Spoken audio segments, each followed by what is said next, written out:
जनसंवाद खबर में आपका स्वागत। चंदहरिया के समीप पुलिस मवेशी चोरों में हुई मुठभेड़, दोनों तरफ से 50 राउंड हुई फायरिंग, गाड़ी छोड़कर भागने पर मजबूर हुआ अपराधी। दरअसल ओकरी थाना के पुलिस को उस समय बड़ी सफलता हाथ लगी जब गुरुवार के देर रात्रि वाहन चेकिंग के दौरान रुकने के इशारे पर एक पिकअप बोलेरो पर सवार अपराधी भागने लगे। पुलिस जब उसकी घेराबंदी की तो अपराधियों ने पुलिस पर जवाबी फायरिंग शुरू कर दी। इस दौरान पुलिस के द्वारा भी जवाबी फायरिंग की गई, जिसके बाद अपराधी गाड़ी छोड़कर भागने को मजबूर हो गए।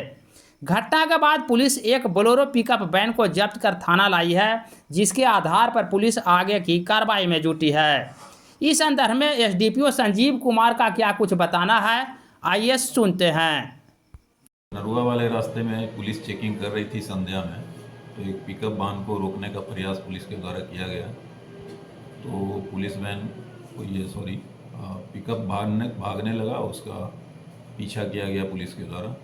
तो उस पर बैठे अपराध कर्मियों द्वारा पुलिस पर फायरिंग किया जाने लगा और फायरिंग करते हुए जब भाग रहा था तो गोविंदपुर के पास रुककर ताबड़तोड़ फायरिंग करते हुए पुलिस को ही अंततः अपने बचाव में फायरिंग करना पड़ा। दोनों ओर से गोलीबारी हुई, किसी को कोई जख्मी इसमें नहीं हुआ, मगर अंततः अपराधियों को भागना पड़ा पिकअप छोड़ करके।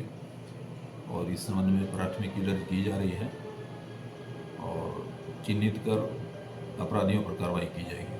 कितने राउंड अपराधियों ने गोली चलाया सर? सूचना अनुसार वो 30 से 35 चक्र गोली पुलिस ये अपराधियों द्वारा चलाई गई है। 11 चक्र गोली पुलिस द्वारा भी चलाई गई। कोई गिरफ्तारी भी उसमें हुई है सर? अभी तक तो नहीं, वो हम लोग उसमें जल्दी ही गिरफ्तार कर लेंगे।